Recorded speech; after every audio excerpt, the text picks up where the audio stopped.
দলীয় কাৰ্যকৰ্তা দাদা বন্ধুসকলে আজি চাপৰ প্ৰগতি ভৱনত সম্বৰ্ধনা অনুষ্ঠান ইয়াত অনুষ্ঠিত কৰিছে আৰু এই সম্বৰ্ধনা অনুষ্ঠানত আমাৰ NDA দুয়োটা দলৰ নেতা কৰ্মী আৰু সুদূৰ অন্ধ্ৰ প্ৰদেশৰ পৰা আমাৰ মাতাজী আহিছে আমাক আশীৰ্বাদ প্ৰদান কৰাৰ কাৰণে আৰু অঞ্চলটোৰ বৃহৎ সংখ্যক দলীয় কাৰ্যকৰ্তা শুভাকাংক্ষী ৰাজনৈতিক অৰাজনৈতিক বিভিন্ন চৰকাৰী অনুষ্ঠান ইয়াত আহি আমাক সম্বৰ্ধনা জনাইছে আৰু সকলোৱে আমাক অভিনন্দন জ্ঞাপন কৰিছে।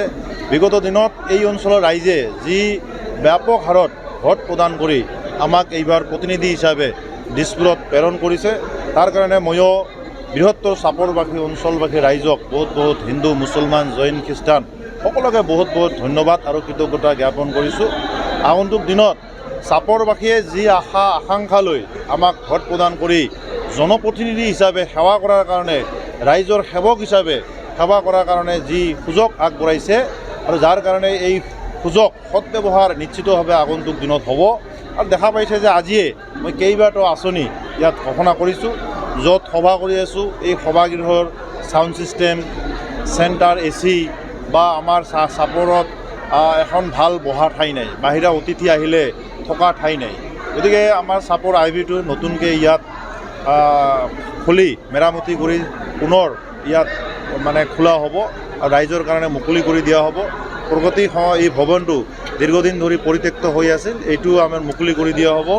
চাপৰ চিকিৎসালয়ত এম্বুলেন্স অতি শীঘ্ৰে প্ৰদান কৰাৰ কাৰণে ইতিমধ্যে আজিয়ে ঘোষণা কৰা হ'ল আৰু বৃহত্তৰ চাপৰৰ বিভিন্ন শিক্ষাৰ ক্ষেত্ৰতে কওক, নিৰাপত্তাৰ ক্ষেত্ৰতে কওক, শিক্ষাৰ ক্ষেত্ৰতে কওক, স্বাস্থ্যৰ ক্ষেত্ৰতে কওক, বিভিন্ন আঁচনিৰ ক্ষেত্ৰতে কওক, সকলো ক্ষেত্ৰত চাপৰ এই অঞ্চলটো মোৰ নিজৰ ঘৰ বুলি নিজৰ ঘৰৰ নিচিনা কৰি আগন্তুক দিনত মই উন্নয়নৰ কামসমূহ দলীয় নেতা কৰ্মী সতীৰ্থসকলক লৈ এই দিশত নিশ্চিতভাৱে আগবাঢ়িম।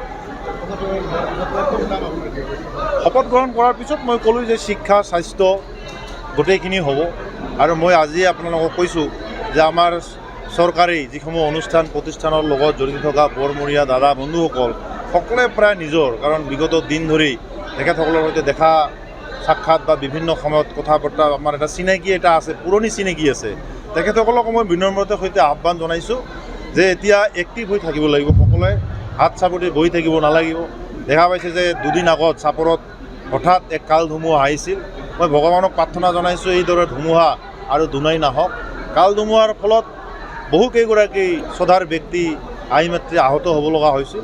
চাপৰ চিকিৎসালয়খনৰ কিছু তেওঁলোকৰ মানে শুশ্ৰূষা যি হাৰত কৰিব লাগে কিছু তেওঁলোকৰ মাজত অভিযোগ ৰাইজৰ পৰা আহিছে। এই ধৰণৰ অভিযোগ যাতে আৰু দুনাই নাহে মই তেখেতসকলৰ মই বিনম্ৰতাৰ সৈতে মই আহ্বান জনাইছোঁ। আগন্তুক দিনত ক'লোঁ যে মই 10 নং বিলাসীপাৰাত পৰিৱৰ্তনৰ ঢৌ এইবাৰ আহিব, মাননীয় মুখ্যমন্ত্ৰীৰ নেতৃত্বত পৰিৱৰ্তনৰ ঢৌ আহিব লাগিব আৰু উন্নয়নৰ সমদিশত সকলোকে লৈ আমি নিশ্চিতভাৱে আগন্তুক দিনত আগবাঢ়ি যাম। দেখা গৈছে পূৰ্বৰ তুলনাত মানে পূৰ্বৰ যিগৰাকী বিধায়ক আছিলে মানে দেখা গৈছে যে বিভিন্ন ঠাইত মানে জেগা বিশেষ হিচাপে উন্নয়ন কৰিছে চাওক, আমি নিৰ্বাচনৰ আগমুহূৰ্তত প্ৰতিশ্ৰুতি প্ৰদান কৰিছিলোঁ যিদৰে সম বিকাশ সম উন্নয়ন আমাৰ এটা শ্লোগান আছিল। মাননীয় দেশৰ প্ৰধানমন্ত্ৰী যশস্বী প্ৰধান নৰেন্দ্ৰ মোদীজীৰ, আমাৰ সন্মানীয় জনপ্ৰিয় মুখ্যমন্ত্ৰী ডক্টৰ হিমন্ত বিশ্ব শৰ্মা ডাঙৰীয়া, আৰু এই শ্লোগানক আমি ৰাইজৰ মাজত যিদৰে নিৰ্বাচনত প্ৰতিশ্ৰুতি দিছিলোঁ সকলোৰে সমবিকাশ হ'ব। কিন্তু কিছু অঞ্চলত আমাকো মৰম কৰিব লাগিব।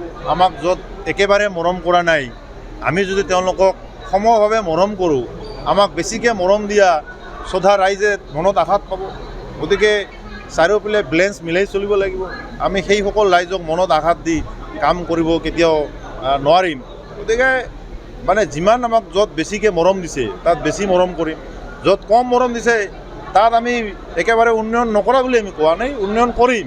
কিন্তু য'ত বেছিকৈ মৰম দিছে সেইবোৰ অঞ্চল আমাৰ আগত বেছি তেওঁলোকক শ্ৰদ্ধা আমি কৰিম।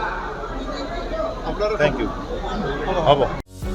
যিকোনো খবৰৰ বাবে যোগাযোগ কৰক আমাৰ এই নম্বৰত 9181 307 221।